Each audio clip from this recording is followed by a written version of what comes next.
و obligatoirement marqué l'arrêt. میگه معترض که با اینجاست، میگه این باید 100% اینجا توقف کنه. گزینه B چی گفتن؟ il va céder le passage au premier véhicule au deuxième véhicule. و میگه این باید با موتور حوالی رابطه یا به هر دو موتور رابطه.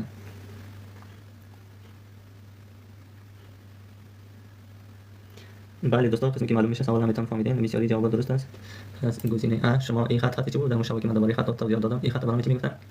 خط استاپ، یا موقعی که پانوی استاپ نباشه این خط باشه، این به معنی پانوی استاپ است. یعنی شما باید قسمت 100% یک ثانیه توقف کنید. موقعی که موتور نباشه، موتور کی بود، شما باید 100% توقف کنید. چپ راست دیزل شما میشه.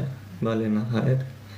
l'ordinateur préconise un changement de rapport و میگه اینمی ایکاس یامو شانجمان یعنی تبادل راپور، همو مثلا سرعت شما کم میشه زیاد میشه، همو مشکلات موتور همه چیز به شما دیگه نشان میده. بله نخیر. بله گستا عزیزم درست. گزینه A و C درست است. پیش میریم.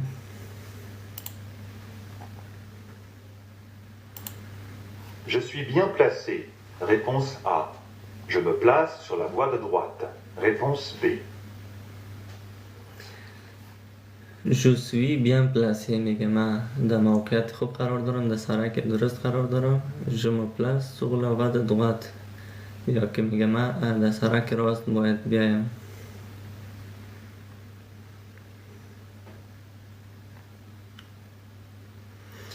بله دوستا.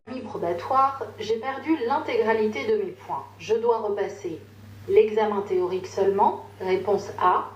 L'examen théorique et pratique. Réponse B. کشور فرانسه دوستان، اون پریود پرمی پروباتوار میگه شما وقتی که در موقع یک راننده جدید هستین، j'ai perdu l'intégralité de mes points و من میگه حد اکثر همون پوینت های لیسانس خود از دست دادیم. میگه je dois repasser، میگه من باید از سرا امتحان بدم. l'examen théorique seulement، فقط امتحان تئوری را.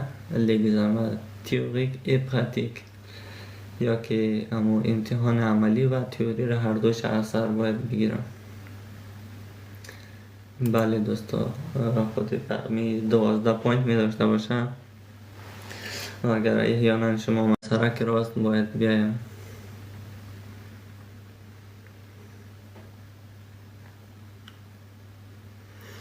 بله دوستا، گزینه A درست است. شما در موقعیت درست قرار داریم و ما شبی که روی خطوط سرک درس داشتیم توضیح دادیم. ببینید این خطوط دبل است و این خطوط وسط که باریک است، یعنی اینا دو خطوط متفاوت هستند. وقتی که خطوط طرف راست شما دبل بود، به این معنی که این طرف راست شما یا مربوط موتورهای باربری است، یا خط بایسکل است، یا خط بوس است. پس شما موقعی که خط دبل دیدین، شما اجازه ندارین که از این خط و این خط بیاین.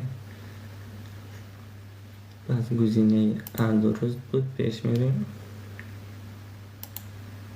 Le véhicule A doit obligatoirement marquer l'arrêt. Oui. Réponse A. Non. Réponse B.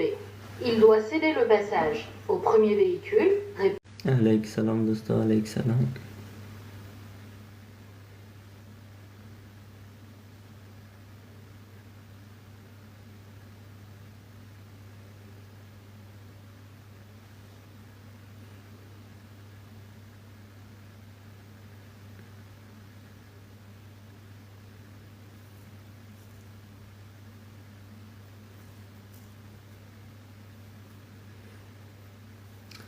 علیک سلام دوستا، علیک سلام. شب شما بخیر. کامنت رو بکنید.